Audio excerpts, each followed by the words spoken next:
આજે આપણે જોવાના છીએ કે પિક્સલ લેબ એપમાં ગુજરાતીમાં ટાઈપિંગ કઈ રીતે કરાય. તો સૌપ્રથમ આપણે પિક્સલ લેબ એપને ઓપન કરી લઈશું.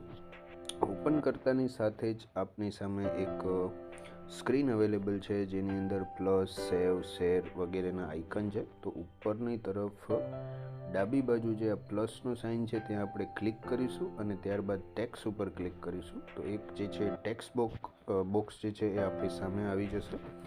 એની ઉપર ડબલ ક્લિક કરીશું એટલે એ એડિટ મોડમાં જતું રહેશે. ત્યારબાદ આપણે કીબોર્ડની અંદર સ્પેસ બારને જો દબાવી રાખીશું તો એમાં તમે ડાઉનલોડ કરેલી જેટલી બી લેંગ્વેજ છે એ બધી તમને ત્યાં બતાવશે. ત્યારબાદ આપણે ગુજરાતી ઉપર ક્લિક કરવાનું છે અને આપણે જે રીતે વોટ્સઅપ વગેરેમાં મેસેજ ટાઈપ કરીએ છીએ એ જ રીતે આપણે ટાઈપ કરવાનું છે, પણ એ ટાઈપ થઈ જશે ગુજરાતીમાં ઉપરની સાઈડ. તો આપણે ટાઈપ કરીએ JAY, મતલબ કે જય.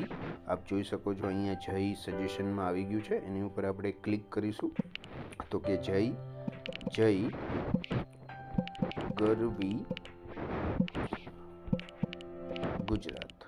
તો ત્યારબાદ ઓકે ઉપર ક્લિક કરી દઈશું. તો આ જે છે ગુજરાતીમાં આપણું જે ટાઈપિંગ છે એ પિક્સલ લેબ એપની અંદર બહુ સરળ રીતે જે છે એ થઈ શકે છે. અને આપ આ જ રીતે ગુજરાતીમાં કોઈ પણ ટાઈપિંગ જે છે એ કોઈ પણ એપમાં કરી શકો છો. જસ્ટ આપને જે છે આપના કીબોર્ડની અંદર સેટિંગમાંથી લેંગ્વેજ જે છે એ ગુજરાતી ડાઉનલોડ કરવાની રહેશે. તો આપને જો આ વિડીયો જે છે એ યુઝફુલ લાગેલો હોય તો અમારી ચેનલને જરૂરથી સબસ્ક્રાઈબ કરજો.